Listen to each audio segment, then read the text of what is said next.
নমস্কার বন্ধুরা, আজকে আমি ক্লাস 12 এর ছাত্রছাত্রীদের জন্য ভূগোলের সাজেশন নিয়ে উপস্থিত হলাম।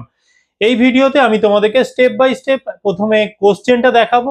2026-এর যে প্রশ্নটা এসেছিল, তারপরে সেই প্রশ্নের ভিত্তিতে কোশ্চেনের ডিস্ট্রিবিউশনটা কোথা থেকে কি রকম হয়ে থাকে সেই সম্পর্কে বলবো। একইভাবে আমি তোমাদের সামনে একটা সেটের প্রশ্ন, পুরো 35টা প্রশ্ন থাকবে, সেই 35টা প্রশ্ন তোমাদের আলোচনা করে দেব। এর পাশাপাশি পরবর্তী ক্ষেত্রে তোমাদের জন্য আরো 4টে সেট নিয়ে উপস্থিত হব। এখানে দেখো, ভূগোলে আমাদের টোটাল 35টা কোশ্চেন আলোচনা করে দিলেই হবে না। এখানে প্রত্যেকটা চ্যাপ্টার ধরে ধরে আমাদেরকে আলাদা আলাদা করে আলোচনা করতে হবে। সেই জন্য তোমরা কিভাবে আলোচনাটা চাইছো অবশ্যই আমাকে কমেন্ট করে জানাও। এর পাশাপাশি তোমরা যারা জিও ফান্ডা চ্যানেলের সঙ্গে যুক্ত আছো, তাদের জন্য যারা এইচএস এর ছাত্রছাত্রী, থার্ড সেমিস্টারের যে পরীক্ষা আছে, ঠিক পরীক্ষার আগে আগে দুটো সেটে আমি তোমাদের পরীক্ষা নেব।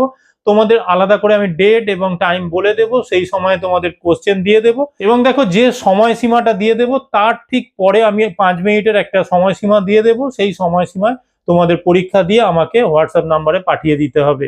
তাহলে সেটাও আমি পরবর্তী ক্ষেত্রে বলে দেব। চলো তাহলে আজকে আমরা এই ভিডিওটা শুরু করব। তবে শুরু করার আগে যারা এই চ্যানেলে এখনো নতুন আছো, তারা অবশ্যই এই চ্যানেলটাকে সাবস্ক্রাইব করে দিয়ে পাশে দেওয়া বেল আইকনটা ক্লিক করে অল নোটিফিকেশনটা অন করে রাখো, ভূগোল সংক্রান্ত প্রয়োজনীয় ভিডিও সবার আগে পাওয়ার জন্য।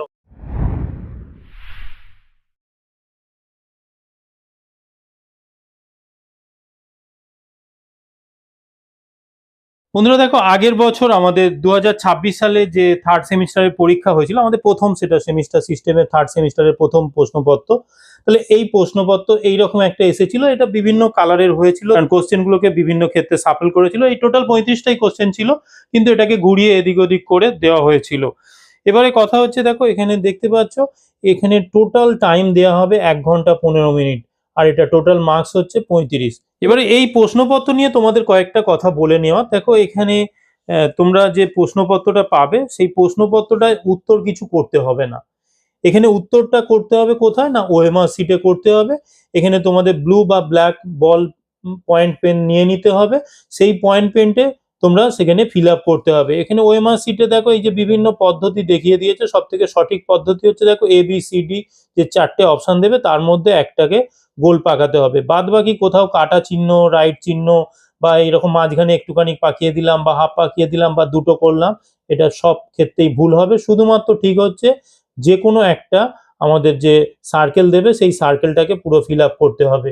তাহলে এই বিষয়টা তোমরা অবশ্যই মাথায় রাখবে, রেখে তোমাদের প্রশ্নপত্র অনুযায়ী তোমরা পরীক্ষায় উত্তর করবে। এবারে দেখো, প্রশ্নটা আমি তোমাদের দেখিয়ে নেব কিভাবে এসেছিল আগের বছরে। দেখো এখানে টোটাল 35টা প্রশ্ন এখানে দেখতে পাচ্ছ। এখানে দেওয়া আছে প্রতিটি প্রশ্নের বিকল্প উত্তরগুলির মধ্যে থেকে সঠিক উত্তরটি এখানে দেখে নিতে বলছে, ওএমআর শিটের উত্তরপত্রে উত্তর দিতে বলছে। এবারে এখানে দেখো, টোটাল 3টে ভাষায় উত্তরটা করা হয়েছে, প্রত্যেকটা প্রশ্ন এবং তার উত্তর করা হয়েছে, যে জন্য দেখবে অনেকগুলো পাতা এখানে খরচ করা হয়েছে। যদিও এবছর নতুন ভাবে যদি কোশ্চেন করা হয়, সেটা নিয়ে অলরেডি আগের বছর প্রশ্ন উঠেছিল যে এতগুলো পাতা কেন খরচ করা হয়েছে, এতে ছেলে মেয়েদের পড়তে গিয়ে অনেকটা সময় নষ্ট হচ্ছিল। একইভাবে এখানে অনেকটা খরচ সাপেক্ষ ব্যাপার, সেই খরচের ব্যাপারটা আমরা নাহলে এই সিস্টেমে আনলাম না, কারণ এটা কাউন্সিলের খরচ, সে কাউন্সিল বুঝবে। কিন্তু কথা হচ্ছে, এখানে অনেকটা সময় চলে যায় তোমাদের এইভাবে পাতা উল্টাতে। দেখো এখানে এই পাতাটায় তোমাদের কোনো কাজ নেই, আবার এই একটা প্রশ্নের পরে দ্বিতীয় প্রশ্নের জন্য তোমাকে অলরেডি 3টে পাতাকে খুলতে হচ্ছে। তাহলে সেই বিষয়টা তোমাদের এবারে চিন্তা ভাবনা করবে যারা আছে। তাহলে এই বিষয়টা আছে, এটা একটু দেখে নিতে হবে। দেখো এবারে প্রশ্ন, দেখো তোমাদের 4টে করে প্রত্যেকটা ক্ষেত্রে অপশন দেওয়া আছে। তোমরা খুব ভালো করে মাইনিউটলি অপশনগুলো দেখবে, দেখে উত্তর যেটা হবে সেটা ওএমআর শিটে গোল পাকাতে হবে। তাহলে এইভাবে আমাদের এসেছিল। আমি অলরেডি এর উত্তরগুলো করে দিয়েছিলাম, যদি কারো সেই ভিডিও না দেখা হয়ে থাকে তোমরা দেখে নিতে পারো। এটা এই ওরিয়েন্টেড ভিডিও আমার চ্যানেলে আগে দেওয়া আছে। ঠিক আছে, এই এই প্রশ্নটার উপর বেস করে। এই প্রশ্নটা তো আমার আর আসবে না এবছরের কোশ্চেনে, কিন্তু তোমরা দেখে নিতে পারো কোন কোন কোশ্চেনগুলো বাদ দিতে হবে, সেই হিসাবে এটার ভিডিও দেওয়া আছে, তোমরা দেখে নিতে পারো। তাহলে এইভাবে দেখো, টোটাল আমার 35টা কোশ্চেন করা হয়েছে। এখানে প্রত্যেকটা আবার দেখো ছবি দিয়েও প্রশ্ন এসে থাকে, তাহলে সেক্ষেত্রেও মাথায় রাখবে, ছবিও থাকবে। তাহলে এইভাবে টোটাল আমাদের 35টা, এখানে দেখতে পাচ্ছ 35 নম্বর প্রশ্ন। তাহলে এই 4টে করে অপশন। এবারে কোনো কোনো ক্ষেত্রে দেখো অপশন বিভিন্নভাবে দেওয়া হয়েছে, এখানে একসঙ্গে 4টে করে দিয়ে এবারে এটাকে সাজাতে বলা হয়েছে। তাহলে সেইভাবে যেখানে যেরকম আছে, এবং শেষের যদি কোনো ক্যালকুলেশন পার্ট থাকে, তাহলে সেখানে তোমরা করার জন্য এখানে এক্সট্রা দুটো পাতা দিয়ে দিয়েছে। এবার শেষের দিকেও দেখো কিছু নিয়মাবলী দেওয়া আছে, তাহলে এগুলো অবশ্যই একবার দেখে নেওয়া উচিত। তোমাদের হাতের কাছে কোশ্চেন থাকলে সেটা অবশ্যই দেখে নেবে। তাহলে এই মোটামুটি আমাদের 2026 সালের প্রশ্ন। উচ্চ মাধ্যমিকে থার্ড সেমিস্টারের যারা ছাত্রছাত্রী আছো তারা অলরেডি থার্ড সেমিস্টারের যে বই আছে তোমাদের কাছে, বিভিন্ন লেখকের বই আছে, আমি কোনো একটা নির্দিষ্ট লেখকের নাম বলছি না, ইম্পর্টেন্ট কিছু লেখকের বই নিয়ে আশা করছি তোমরা পড়াশোনা করছো।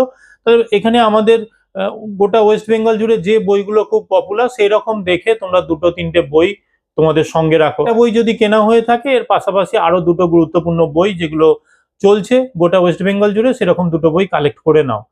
এবারে তোমাদের কাজটা কি হচ্ছে দেখো, তোমাদের কাছে 3টে পার্টে কোশ্চেনটা হবে। 3টে পার্টে, এখানে আলাদা করে কোনো সেকশন ভাগ থাকবে না, টোটাল 35টাই কোশ্চেন হবে। কিন্তু 3টে পার্টে কিরকম থাকবে দেখো, আমাদের প্রথমে যে প্রাকৃতিক ভূগোলের পার্ট আছে সেখানে সব থেকে বেশি নাম্বার থাকবে, 15 নাম্বার। এবারে দেখো এই প্রাকৃতিক ভূগোলের প্রধান যে 5টা শাখা আছে সেই শাখা থেকে তোমাদের দেওয়া আছে চ্যাপ্টার, একদম ছোট ছোট করে আলোচনা করা হয়েছে। তার মধ্যে ভূতত্ত্ববিদ্যা থেকে আছে কিছুটা, সেখানে ভূমিরূপ বিদ্যা থেকে কিছুটা দেওয়া আছে, একইভাবে বাড়িমণ্ডল, বায়ুমণ্ডল এবং আমাদের জীবমণ্ডল। তাহলে এই 5টা পার্ট থেকে তোমাদের 15 নাম্বার থাকবে। এখানে অটোমেটিক আমরা বুঝতেই পারছি 15 নাম্বার মানে এখানে 5 3 15, অর্থাৎ প্রত্যেকটা পার্ট থেকে 3 নাম্বার করে শর্ট কোশ্চেন আসবে। এবারে শর্ট কোশ্চেন তোমাদের নিশ্চয়ই তোমরা অনুশীলনী দেখেছো, এখানে বিভিন্ন ভাবে কোশ্চেন হতে পারে। এবারে সেই শর্ট কোশ্চেন কিভাবে তোমরা করবে, কোনটার ক্ষেত্রে কি, সেটা নিয়ে যদি আলোচনার প্রয়োজন হয় অবশ্যই তোমরা কমেন্ট করতে পারো। এরপরে দ্বিতীয় পার্ট হচ্ছে মানবীয় ভূগোল। এই মানবীয় ভূগোলের দুটো চ্যাপ্টার আছে, একটা হচ্ছে জনসংখ্যা আর একটা হচ্ছে জনবসতি। এই দুটো থেকে টোটাল 10 নাম্বার থাকবে এবং দুটো ক্ষেত্রে তাহলে 5 5 10 হয়ে যাচ্ছে। আর বাদ বাকি যে 10 নাম্বার 35 নাম্বারের মধ্যে, তাহলে সেই 10 নাম্বার ভারতের ভূগোল দেওয়া আছে। এবার এই ভারতের ভূগোলের জন্য 6টা চ্যাপ্টার দেওয়া আছে। ভারতের ব্যবসা বাণিজ্য আছে, পরিবহন যোগাযোগ ব্যবস্থা আছে, জনসংখ্যা আছে, জলসম্পদ আছে, একইভাবে কৃষিকাজ আছে। তাহলে এইভাবে আমাদের 6টা চ্যাপ্টার দেওয়া আছে, তার মধ্যে থেকে 10 নাম্বার দেওয়া হবে। সেখানে কোনো ক্ষেত্রে দুটো আসবে, কোনো ক্ষেত্রে একটা কোশ্চেন এখানে আলাদা আলাদা পার্ট থেকে দেওয়া হবে। তাহলে এইভাবে আমাদের টোটাল 35 নাম্বার থাকছে। এবারে আমাদের অপেক্ষার পালা শেষ। চলো তাহলে এবারে আমরা দেখে নিই 2027 সালের জন্য আমরা থার্ড সেমিস্টারের জন্য কোন কোন প্রশ্নগুলো করব প্রথম সেট হিসাবে। এখানে প্রথম প্রশ্ন আমাদের দেখে নাও, জিগস অফ হিট প্রমাণটি সম্পর্কিত। এখানে জিগস অফ হিট আমাদের মই সঞ্চরণ যে তত্ত্ব আছে, কন্টিনেন্টাল ডিপ থিওরি, তাহলে সেই তত্ত্বে আমাদের আলোচনা করা হয়েছে কি জিগস অফ হিটের ধারণা। এই জিগস অফ হিট বলতে কি বোঝাচ্ছে না, কোনো ভাঙা বস্তুর জোড়া লাগানো অবস্থা। তাহলে এখানে আমরা মূলত যখন দেখবো যে এখানে ধরো এদিকে আমাদের দক্ষিণ আমেরিকা আছে আর এদিকে ধরো আমাদের আফ্রিকা আছে, তাহলে এইভাবে আমরা যদি দেখি তাহলে দেখা যাচ্ছে কি না, দুটো এখানে উপকূল বা দুটো মহাদেশকে আমরা যদি পরস্পর কাছাকাছি আনি, তারা মনে হচ্ছে যেন পরস্পর খাপে খাপে মিলে যাচ্ছে। তাহলে এই যে পরস্পর মিলে যাওয়া, তাহলে এই মিলে যাওয়া অবস্থাটাই হচ্ছে জিগস অফ হিট, অর্থাৎ ভাঙা বস্তুর জোড়া লাগানো অবস্থা। তার কারণটা হচ্ছে একটা সময় বলছে এখানে আলফ্রেড ওয়েগনার আমাদের কাছে এই তত্ত্বটা দিয়েছিল। তাহলে তার ধারণা অনুযায়ী কি হচ্ছে না, একটা সময় আমাদের গোটা পৃথিবীব্যাপী মহাদেশগুলো একত্রিত অবস্থায় ছিল, যেটাকে আমরা সুপার কন্টিনেন্ট বা প্যানজিয়া বলছি। তাহলে এই যে পরস্পর একত্রিত অবস্থায় ছিল, পরে সেটা তারা ভেঙেছে, তার জন্য এই ভাঙা বস্তু, তাহলে এই জোড়া লাগানোর ক্ষেত্রে এখানে জিগস অফ হিট কথাটা ব্যবহার করা হয়েছে। তাহলে এখানে উত্তর কোনটা হবে, এখানে জীবাশ্ম দেওয়া হয়েছে, উপকূল রেখার মিল, জলবায়ু আর আগ্নেয়গিরি। তোমরা ঝটপট বলো তো কোন উত্তরটা হবে, না এখানে বি এরটা, উপকূল রেখার মিল। দেখো এখানে আমাদের দ্বিতীয় যে প্রশ্নটা আছে, দেখো নিচের চিত্রটিতে যে দেশের বয়সলিঙ্গ পিরামিড নির্দেশ করে, এখানে নাইজেরিয়া দেওয়া হয়েছে, পাকিস্তান দেওয়া হয়েছে, ভারত দেওয়া হয়েছে, মার্কিন যুক্তরাষ্ট্র। এখানে টোটাল দেখবে 6টা পিরামিড দেওয়া আছে। সেখানে একদম প্রথম পিরামিড, দ্বিতীয় পিরামিড, এইভাবে পরপর আলাদা আলাদা করে পিরামিড দেওয়া আছে। তাহলে সেখানে আমাদের নাইজেরিয়া হচ্ছে একদম ফার্স্ট গ্রুপে পড়ছে, যেখানে প্রচুর মানে জন্মহার একদিকে বেশি, মৃত্যু হারও সেখানে প্রচুর বেশি আছে। তাহলে সেই রকম একটা অবস্থা আমরা দেখতে পাবো নাইজেরিয়ার ক্ষেত্রে। পাকিস্তানের ক্ষেত্রে আমরা দ্বিতীয় পর্যায়ে দেখবো, এখানে মাঝখানটা অনেকটা ধনুকাকৃতির হয়ে যাবে, এখানে মাঝের বয়সী সংখ্যাটা অনেকটা স্থিত হয়ে আছে। এবারে তৃতীয় হচ্ছে ভারত, ভারতের ক্ষেত্রে এই পিরামিড আকৃতি, এটা আমাদের সিএরটা ঠিক হবে। আর মার্কিন যুক্তরাষ্ট্রের ক্ষেত্রে বেল বা ঘন্টা আকৃতির হবে। এরপরে 3 নম্বর প্রশ্ন দেখো, এখানে খুব ইন্টারেস্টিং একটা প্রশ্ন, ভারতে ওয়াটার কাপ চালু করা হয়েছে যে খরাপ্রবণ এলাকাতে। মহারাষ্ট্রের যে অঞ্চলগুলোতে খরাপ্রবণ আছে সেই খরাপ্রবণ অঞ্চলগুলোতে দেখা হচ্ছে কি না, গোটা গ্রামবাসীরা একটা উদ্যোগ নিয়ে বিভিন্নভাবে বৃষ্টির জল সংরক্ষণ করার চেষ্টা করছে। সে পুকুর, ছোট জলাশয় খনন করে, বা মাটির নিচে জল, বা আমাদের বৃষ্টির জল সংরক্ষণ, এরকম বিভিন্নভাবে পদ্ধতি অবলম্বন করা হয়েছে। এটা মূলত আমাদের আমির খান যে সিনেমা আর্টিস্ট, তারও এই উদ্যোগটার সঙ্গে সেও যুক্ত আছে। এবারে মহারাষ্ট্রের সরকার এখানে কি করেছে না, এই যে অংশটা, যারা যে গ্রাম সব থেকে ভালো বৃষ্টির জল সংরক্ষণ করতে পারবে, বা ওই গোটা গ্রাম জুড়ে খরাপ্রবণ অঞ্চলগুলোতে জল সংরক্ষণ করতে পারবে, তাদেরকে পুরস্কার দেওয়ার ব্যবস্থা করেছে। তাহলে এই পুরস্কার দেওয়ার ব্যবস্থাটার নামই হচ্ছে ওয়াটার কাপ। জীবমণ্ডলের বিষয় আর প্রবক্তাগণ দেওয়া হয়েছে। এখানে দেখো আমাদের এখানে 4টে বিষয় দেওয়া হয়েছে: বাস্তুতন্ত্র, বাস্তুবিদ্যা, খাদ্য পিরামিড আর 10% সূত্র। আর তার সঙ্গে কারা কারা এই বিষয়গুলো আবিষ্কার করেছে তাদের নাম দেওয়া আছে। এবারে তোমার কাছে দেখো সবগুলোই যে জানা হবে এরকম নয়। এবারে কথা হচ্ছে আমাদের যেগুলো জানা সেগুলো ফার্স্ট আমাদের টার্গেট করতে হবে। তাহলে কি টার্গেট করতে হবে? দেখো, বাস্তুতন্ত্র বিষয়টা আমাদের জানা আছে। কে করেছে না, বাস্তুতন্ত্র হচ্ছে A.G. টানসলে। তাহলে এখানে আমাদের এই যে 4টে বিকল্প দিয়ে দেওয়া হয়েছে, তাহলে এর মধ্যে কোনটা এখানে 4-এরটা এরটা 4কে ইন্ডিকেট করছে? দেখো, এখানে এরটা 4কে ইন্ডিকেট করছে, এই দুটো, এটা ইন্ডিকেট করছে আর এটা ইন্ডিকেট করছে। তাহলে এর মধ্যে কোনটা হবে সেটা আমাদেরকে কিন্তু বুঝতে হবে। তাহলে এর মধ্যে দেখো, এর পরে তাহলে আর যদি কোনো কিছু জানা থাকে, তাহলে এখানে দেখো বাস্তুবিদ্যা, সেটা হচ্ছে আর্নেস্ট হেকেল। এখানে তাহলে বিএডটা কত হচ্ছে না, বিএডটা হচ্ছে 3। তাহলে বিএডটা 3 কে বলছে না, একমাত্র এ বলছে। তাহলে এখানে কিন্তু বিএডটা 1 হয়ে যাচ্ছে, যেটা হচ্ছে না, কারণ আমরা লিন্ডেম্যান জানি 10%-এর সূত্র লিন্ডেম্যানের দেওয়া। তাহলে আমাদের এটা বিয়ের দাগেরটা হয়ে গেল। এরপরে চলে আসছি 5-এরটা। সেখানে কাস্ট অঞ্চলে গুহার ছাদ থেকে মেঝের দিকে ঝুলন্ত চুনাপাথরের ঝুড়িকে ড্যাশ বলে। দেখো, এখানে চুনাপাথরের যে গুহা আছে কাস্ট অঞ্চলে, সেখানে কি হয়, চুনাপাথরের জল চুইয়ে চুইয়ে এরকম ভাবে পড়তে থাকে। এবারে মেঝেতে যেগুলো জমা হচ্ছে, এইভাবে জমা হতে হতে তারা কি করছে, এরকম একটা একটা ভূমিরূপ তৈরি করে। তাহলে এই যে জমা হয়ে হয়ে যে উপরের দিকে মেঝে থেকে যেটা উঠলো, সেটাকে বলা হচ্ছে স্ট্যালাগমাইট।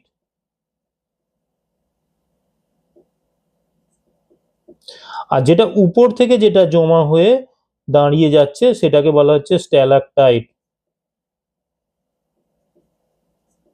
মনে থাকবে?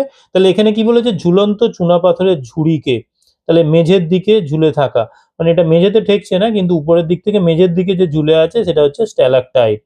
তাহলে এখানে স্ট্যালাকটাইট 1-এরটা উত্তরটা ঠিক হয়ে যাচ্ছে, এরটা। তাহলে এখানে একইভাবে এটা যদি পরস্পর জুড়ে যায়, তাহলে সেটা হয়ে যাচ্ছে স্তম্ভ। আর এরাই যদি হেলে অবস্থান করে, এই সোজাসুজি না থেকে হেলে অবস্থান করে, তখন সেটা হেলিকটাইট হয়ে যাচ্ছে। এখানে বিবৃতিতে কি দেওয়া হয়েছে দেখো, বিবৃতিতে বলা হয়েছে নদী তীরের, এখানে বিবৃতি এ বলা হয়েছে। তাহলে এখানে নদী তীরে বন্যা কবলিত স্থানের স্বাভাবিক বাঁধে, রাস্তার দুপাশে ও উপকূল অঞ্চলে যে বসতি সরল রেখাক্রমে গড়ে ওঠে তাকে রৈখিক বসতি বলে। একদম ঠিক কথা।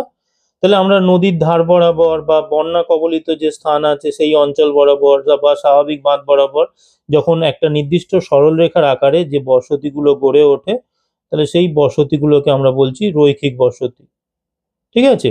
তাহলে এটা ধরো আমার নদীর ধারে এরকম গড়ে উঠেছে, বা কোনো রেল লাইন বা রাস্তার ধার বরাবর গড়ে উঠেছে, তাহলে সেই বসতিগুলোকে আমরা রৈখিক বসতি বলছি। তাহলে এই হলো। এবারে কথা হচ্ছে এর পরের কি বলছে না, রাস্তা ও রেলপথের ধারে সুবিধা নেওয়া। দেখো, এটা একদম ঠিক কথা যে রাস্তার ধার, মানে এখানে মূলত রৈখিক জনবসতিগুলো গড়ে ওঠে।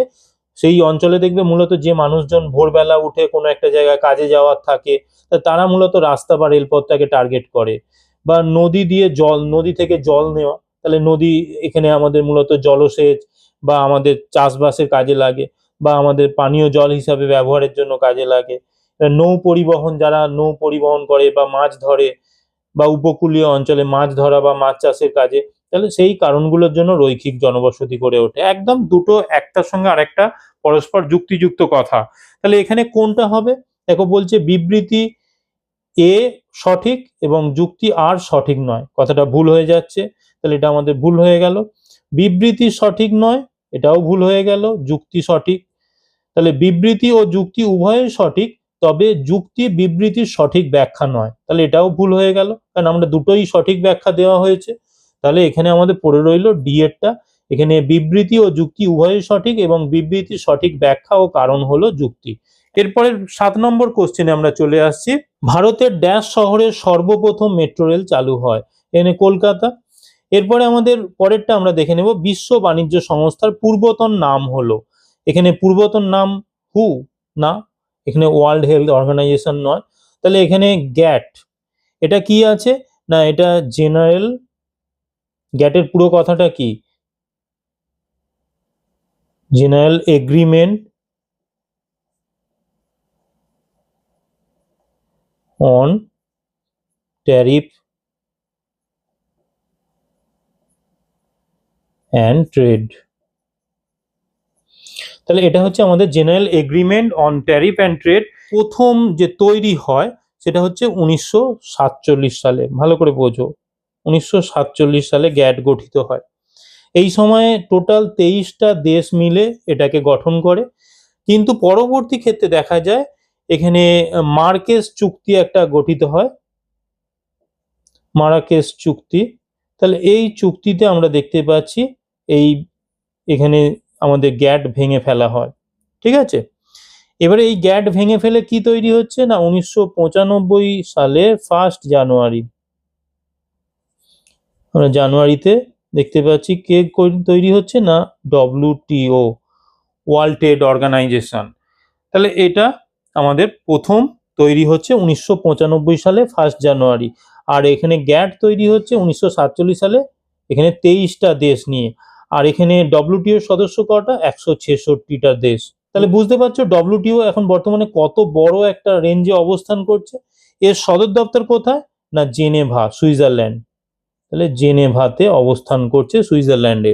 তাহলে এই তথ্যগুলো দেখো প্রত্যেকটাই তোমাদের এখানে প্রশ্ন হিসাবে আসতে পারে, সেই জন্য আমি তোমাদের দিয়ে দিলাম। তাহলে এখানে আমার বিয়ের উত্তরটা হয়ে যাচ্ছে। এরপরে চলে আসছি আমরা 9 দাগে। 9 দাগে দেখো এখানে সামুদ্রিক মাছ আর এদের বৈশিষ্ট্য ও প্রকৃতি।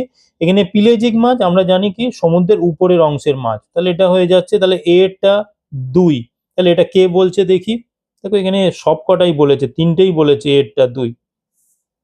তাহলে এখানে আমাদের বি সি ডি 3টে উত্তরই হতে পারে। তাহলে প্রথমে এর উত্তরটা একদমই হচ্ছে না। এরপরে ডেমার্সাল মাছ, এটা গভীর সমুদ্রের গভীর অংশের মাছ। তাহলে বি এরটা এ 1 কে বলছে, এটা দেখতে হবে। বি এরটা এ বলছে না, এ 4 বলছে, তাহলে লাইন থেকে আউট হয়ে গেল।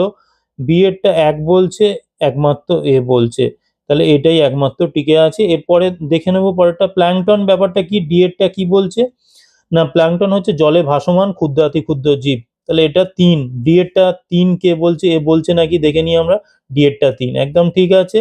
আর এখানে সি দেখো অ্যানাড্রোমাস মাছ, এরা কি হয় সমুদ্রের মাছ, এগুলো ডিম পাড়ার সময় নদীর মিষ্টি জলে চলে আসে, একদম ঠিক কথা। তাহলে এখানে আমার সি এর উত্তরটা হয়ে যাচ্ছে। এরপরে চলে আসছি আমরা পরের প্রশ্নটা। এখানে দেখো এখানে দেওয়া আছে ঘনীভবন, শিশির, কুয়াশা, মেঘ সম্পর্কিত কোন রেখাচিত্রটি সঠিক। তোমাদের এরকম রেখাচিত্র দিয়ে দেবে। তাহলে এখানে এই যে 4টে রেখাচিত্র দেওয়া হয়েছে এর মধ্যে কোনটা ঠিক, তাহলে সেই হিসাবে দেখো এইটা আলাদা আলাদা পার্ট আছে এই 3টে, আর এটা একটা বৃহত্তর অংশ। তাহলে এর উত্তরটা হয়ে যাচ্ছে। এরপরে 11টা আমরা দেখে নেব। দেখো গ্লসপটেরিসের জীবাশ্ম বিভিন্ন মহাদেশে পাওয়া যায়। হ্যাঁ, পাওয়া যায় অবশ্যই। তার কারণ একটা সময় আমরা অলরেডি জেনেছি যে মই সঞ্চরণ তত্ত্বে আমরা কি বলছে না, আমাদের আলফ্রেড ওয়েগনার বলছে যে বিভিন্ন মহাদেশগুলো একত্রিত অবস্থায় ছিল। তাহলে সেই যুক্তি যদি হয়, আমরা দেখতে পাচ্ছি কার্বনিফেরাস উপযুগের শেষে উপদ্বীপীয় ভারত, তারপরে আফ্রিকা, দক্ষিণ আমেরিকা, অস্ট্রেলিয়া, আন্টার্কটিকা, তাহলে এরা সব পরস্পর যুক্ত ছিল। তাহলে সেই হিসাবে এখানে বিভিন্ন মহাদেশে পাওয়া যায়। আর যুক্তি হচ্ছে কি না, অতীতে মহাদেশগুলো পরস্পর সংযুক্ত ছিল। তাহলে এটাও দুটো কথাই ঠিক কথা। তাহলে এখানে কি বলা হচ্ছে, এ ও আর উভয়ই সত্য এবং আর হলো এর সঠিক ব্যাখ্যা একদম। এরপরে 3 নম্বর পৃষ্ঠায় দেখো আমরা দেখে নেব 12 প্রশ্নটা। এর নিচের উচ্চ ফলনশীল বীজগুলি যে যে ফসল চাষের সঙ্গে যুক্ত সেগুলি সঠিক ক্রমানুসারে সাজাও। তাহলে এখানে দেখো BT 22, 23, 24 এবং TSS1, তারপরে CVE 3, CC 45, D 154, তারপরে 2, তারপরে BJIR 5 এবং 7, BMRI-48, CO-118, Sujata, MCU-4, MCU-5, তাহলে এইভাবে দেওয়া আছে। তাহলে এই প্রত্যেকটা ক্ষেত্রে আমাদেরকে জানতে হবে উচ্চ ফলনশীল বীজগুলো কার কার ক্ষেত্রে কি পাওয়া যায়। তাহলে এখানে জানা থাকলে, যেগুলো তোমাদের জানা থাকবে সেই অনুপাতে তোমরা বিষয়গুলো দেখে নেবে। তাহলে এখানে আমাদের প্রথমেরটা, এখানে চা, তারপরে হচ্ছে পাট, তারপরে আমরা এখানে দেখছি আখ, এবং সবার শেষে তুলার জন্য এটা। তাহলে এই এর উত্তরটা হয়ে যাচ্ছে। এরপরে আমরা 13টা দেখে নেব। দেখো এখানে গন্ডোয়ানা ল্যান্ডের অন্তর্ভুক্ত মহাদেশ হলো, এখানে ইউরোপ, এশিয়া, দক্ষিণ আমেরিকা, উত্তর আমেরিকা। এখানে দেখো অবশ্যই আমাদের ইউরোপ, এশিয়া আর উত্তর আমেরিকা এই তিনটে ছিল আঙ্গারা ল্যান্ডের অংশ। তাহলে এখানে পড়ে রইলো দক্ষিণ আমেরিকা, তাহলে এখানে দক্ষিণ আমেরিকা হবে। এবারে দক্ষিণ আমেরিকার মধ্যে কে কে ছিল না, দক্ষিণ আমেরিকার মধ্যে দেখো এখানে দক্ষিণ আমেরিকা যে পার্টটায় ছিল আর কি, গন্ডোয়ানা ল্যান্ডের পার্টে, তাহলে এখানে আমাদের উপদ্বীপীয় ভারত ছিল, আফ্রিকা ছিল, তারপরে এখানে অস্ট্রেলিয়া বা আন্টার্কটিকা এখানে সংযুক্ত অবস্থায় ছিল। তাহলে সেই দিক থেকে আমাদের দক্ষিণ আমেরিকা উত্তর হয়ে যাচ্ছে। এরপরে আমরা চলে আসছি এখানে 14 দাগে, এখানে কয়লা ও খনিজ তেল অপুনর্ভব সম্পদ। তারপরে একটি পরিবেশ বান্ধব প্রচলিত শক্তি হলো বায়ু বিদ্যুৎ। অ্যাটমিক এনার্জি কমিশনের সদর দপ্তর মুম্বাই। তারপরে 4টা দেখো ভারতের মণিকরণ ভূতাপীয় শক্তির সম্ভাবনাময় অঞ্চল। তাহলে এই 4টে দেওয়া আছে, এবারে এর ভিত্তিতে সত্য মিথ্যা নির্ণয় করতে দেওয়া হয়েছে। তাহলে এখানে আমাদের দেখতে হবে 14র যে কোশ্চেনটা, এখানে কোন কোন কোশ্চেনের উত্তরগুলো তোমরা জানো, এই যে সত্য মিথ্যা এখানে 4টের কোনগুলো তোমরা জানো। দেখো প্রথমত কয়লা ও খনিজ তেল এই দুটো অপুনর্ভব সম্পদ, এটা ঠিক কথা। তাহলে এখানে এটা তাহলে সত্য কারা কারা বলেছে সেটা আমরা ফার্স্ট দেখব। তাহলে এখানে দেখা যাচ্ছে কি মিথ্যা সত্য মিথ্যা সত্য, এটার ক্ষেত্রে মিথ্যা মিথ্যা মিথ্যা সত্য, তাহলে এই দুটো প্রথমেই কাটা হয়ে গেল। এবারে দেখো এখানে সত্য বলেছে, এও সত্য বলেছে, তাহলে এই দুটোর মধ্যে এবারে লড়াইটা হবে। তাহলে এখানে কি দ্বিতীয় বলেছে একটি পরিবেশ বান্ধব প্রচলিত শক্তি। দেখো এখানে শব্দটা প্রচলিত বলেছে, অপ্রচলিত বলেনি, এখানে কিন্তু একটা টুইস্ট রয়েছে। পরিবেশ বান্ধব অবশ্যই, বায়ু আমাদের যে উইন্ড এনার্জি সেটা অবশ্যই পরিবেশ বান্ধব, কিন্তু কথা হচ্ছে এটা প্রচলিত নয়। তাহলে এই দিক থেকে এটা হচ্ছে একটা ভুল কথা, তাহলে এটা মিথ্যা হবে। তাহলে এখানে এও মিথ্যা বলেছে, এও মিথ্যা বলেছে, তাহলে দুজনেই মিথ্যা বলেছে, তাহলে মিটে গেল ঝামেলা। এরপরে 3 নম্বর কি অ্যাটমিক এনার্জি। এরপরে 3 নম্বর কি বলা হচ্ছে অ্যাটমিক এনার্জি কমিশনের সদর দপ্তর মুম্বাই, তাহলে এটা ঠিক কথা। তাহলে এখানে কে কে সত্য বলেছে, এ সত্য বলেছে, এ মিথ্যা বলেছে, তাহলে এ এখানে আউট হয়ে গেল। তাহলে এটা হয়ে গেল, আর এটা আমার 4এরটা তাহলে মিথ্যা হয়ে যাচ্ছে, তাহলে এটা আমরা সি এরটা করে দিলাম। এরপরে আমরা 15টা চলে যাচ্ছি, এখানে ভারতের সাক্ষরতার হার অনুযায়ী প্রথম 4টি রাজ্য। দেখো কেরল প্রথম, আমরা সবাই জানি। তাহলে এখানে কেরল, কে কে কেরলকে প্রথম রেখেছে, সবাই রেখেছে কেরলকে প্রথম, সুতরাং এখানে 4টে অপশানই লেগে যাচ্ছে। এবারে পরের গুলো থেকে আমাদের দেখতে হবে। তাহলে পরে দ্বিতীয় পজিশনে আছে মিজোরাম, তাহলে এটা দেখা যাচ্ছে কে কে দিয়েছে না, এখানে ত্রিপুরা দিয়েছে, তাহলে এটা আউট হয়ে গেল। তাহলে এটা আছে, এখানে তামিলনাড়ু দিয়ে দিয়েছে, তাহলে এটা আউট হয়ে গেল। তাহলে এ মিজোরাম দিয়েছে, তাহলে এখানে এই দুটোর মধ্যে লড়াইটা হবে। তাহলে 3 নম্বর কে আছে না, গোয়া হচ্ছে এখানে আমাদের 3rd পজিশনে হবে। তাহলে সেই দিক থেকে এ ঠিক আছে, তাহলে এটা আমার সি এর উত্তরটা হয়ে যাচ্ছে। তারপরে 4 নম্বরে ত্রিপুরা। এরপরে আমরা 16র প্রশ্নটা দেখে নেব। এখানে দেখতে পাচ্ছ নিম্নলিখিত ছবিতে চিহ্নিত ভূমিরূপটি শনাক্তকরণ করো। তাহলে এখানে দেখো ল্যাপিস বা কারেন দেওয়া আছে, ডোলাইন দেওয়া আছে, উভালা আর ক্লিন্ট ও গ্রাইক্স। দেখো এখানে এটা দেখতে পাচ্ছ একটা দারুণ সমৃদ্ধ অঞ্চলে কাস্ট ভূমিরূপ পড়ছে।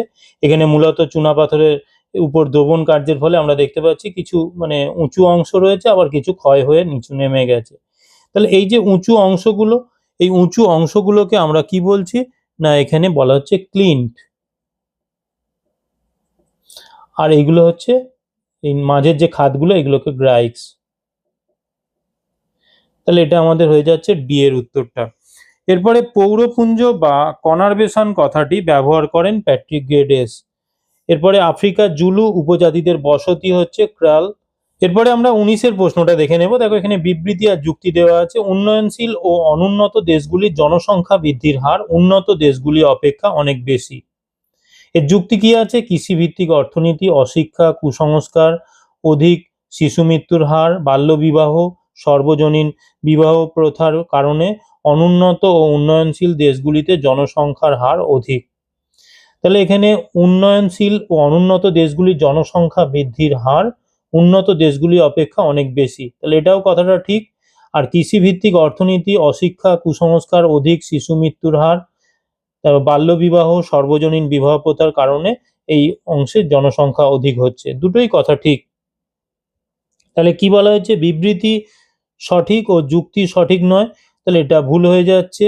তারপর বিবৃতি সঠিক নয়, যুক্তি সঠিক, তাহলে এটাও ভুল হয়ে যাচ্ছে। এরপরে সি এরটা কি বলছে দেখো, বিবৃতি ও যুক্তি উভয়ই সঠিক, তবে যুক্তি বিবৃতির সঠিক ব্যাখ্যা নয়, তাহলে এটাও ভুল হয়ে যাচ্ছে। এখানে ডি এর উত্তরটা ঠিক হচ্ছে। বিবৃতি আর যুক্তি উভয়ই সঠিক এবং বিবৃতির সঠিক ব্যাখ্যা ও কারণ হলো যুক্তি। তাহলে এটা হয়ে যাচ্ছে। এরপরে আমরা 20টা চলে যাচ্ছি। জনবিবর্তন তত্ত্বের প্রবক্তা হলেন ওয়ারেন থমসন। এটা 1929 সালে আমাদের সামনে ওয়ারেন থমসন জনবিবর্তন তত্ত্বের ধারণা আনেন। এরপরে দেখো এইরকম একটা চিহ্ন দেওয়া আছে, চিহ্নটির ড্যাশ অংশ মেঘাচ্ছন্নতা নির্দেশ করে। এখানে দেখো এটা পুরোটাই মেঘে ঢাকা হয়ে আছে, তাহলে আকাশ সম্পূর্ণ মেঘাবৃত। এরপরে 22এরটা আমরা দেখে নেব। নিচের ও চিহ্নটির দ্বারা মানে যেটা বসবে এর মধ্যে থেকে সেটা একটু দেখে নাও। তাহলে এখানে কৈশিক প্রক্রিয়া, বাষ্পীভবন, ঘনীভবন, অধঃক্ষেপণ, বাষ্পীয় প্রস্বেদন, অনুপ্রবেশ, তাহলে এই সবটাই আমরা জলচক্রে দেখতে পাই। তাহলে সেই জন্য এটা সি এর উত্তরটা হয়ে যাচ্ছে। এরপরে পৃথিবীর উষ্ণতম মহাসাগর হলো প্রশান্ত মহাসাগর। এরপরে আমরা 24এরটা দেখে নেব। ভারতের জনগণনা দপ্তরের মানে সেন্সাস অনুযায়ী কোনো শহরের ন্যূনতম জনসংখ্যা হলো 5,000 জন। অলরেডি আমি আরবান সেন্টারের উপর ভিডিও দিয়েছি, যদি মনে হয় তোমরা এখানে সেন্সাস টাউন আর স্ট্যাটুটারি টাউন এই বিষয়টা নিয়ে প্রচুর আলোচনা আছে, দেখে নিতে পারো। এরপরে আমরা দেখে নেব 25এরটা। কোল ইন্ডিয়া লিমিটেডের প্রধান কার্যালয় হচ্ছে এখানে কলকাতায় অবস্থিত। এরপরে 26এরটা বিবৃতি হচ্ছে সবুজ বিপ্লব খাদ্য উৎপাদনের বৃদ্ধি করতে স্বয়ংবরতা অর্জন করেছে। যুক্তি কি আছে না, সবুজ বিপ্লবে রাসায়নিক সার কীটনাশকের অধিক ব্যবহারে খাদ্যশস্য ও জমির গুণগত মান কমে গেছে। তাহলে এই দুটো বিষয় কিন্তু একের সঙ্গে আরেকটা মিলছে না। তাহলে সেই দিক থেকে আমাদের 26এর বিবৃতি এবং যুক্তি দুটো কথাই হয়তো ঠিক, কিন্তু দুটো একে অপরের পরিপূরক নয়। তাহলে এই বিষয়টা আশা করি তোমরা বুঝতে পেরেছো। তাহলে এখানে আমরা কি দেখব না, এখানে বিবৃতি সঠিক, যুক্তি সঠিক নয়, এটাও হচ্ছে না। বিবৃতি সঠিক নয়, যুক্তি সঠিক, এটাও হচ্ছে না। তাহলে এই দুটোই হচ্ছে না। বিবৃতি ও যুক্তি উভয়ই সঠিক, তবে যুক্তি বিবৃতির সঠিক ব্যাখ্যা নয়। তাহলে এই সি এর উত্তরটা আমাদের হয়ে যাবে। এরপরে চলে আসছি আমরা মরু অঞ্চলে মালচিং পদ্ধতির সাহায্য নেওয়া। কারণ হচ্ছে কি না, মরু অঞ্চলে বাষ্পীভবন রোধ করা, এটা ঠিক কথা। মরু অঞ্চলে জৈব পদার্থ সংরক্ষণ সম্ভব, এটাও ঠিক কথা। গাছের রস সঠিক বজায় থাকা, এটাও ঠিক কথা। তাহলে সবগুলোই ঠিক হয়ে যাচ্ছে। এরপরে চলে আসছি আমরা 5 নম্বর পৃষ্ঠায়। তাহলে এটা আমাদের শেষ পাতা। তাহলে এই পৃষ্ঠায় আমরা দেখতে পাচ্ছি গঙ্গা সমভূমিতে অধিক জনঘনত্বের কারণ হলো এখানে উপযুক্ত জলবায়ু, উর্বর মৃত্তিকা, অবশ্যই উর্বর মৃত্তিকা। তারপরে নিচে রেখাচিত্রে ও চিহ্নিত স্থানে বসবে। এখানে দেখো আন্তঃক্রিয়া দিয়েছে, জীব সম্প্রদায় আর জল পরিবেশ, এখানে দুটো ক্ষেত্রে আন্তঃক্রিয়া ঘটছে। এবার কোন ক্ষেত্রে ঘটছে, এখানে বাস্তুবিদ্যা আছে, তারপরে বাস্তুতন্ত্র আছে, জীবভূমি আছে, জীবভরা আছে, তাহলে অবশ্যই এটা বাস্তুতন্ত্র হবে। এরপরে আমরা 30এরটা দেখে নেব। পৃথিবীর বৃহত্তম মহানগর বা মেট্রোপলিটন শহর হচ্ছে কি টোকিও। এরপরে আমরা বাস্তুতন্ত্রের 10% সূত্রের মূল কথা হলো কি না, কোনো পুষ্টি স্তরে মোট শক্তির 80% জীবদেহ গঠনের কাজে লাগে, ভুল কথা।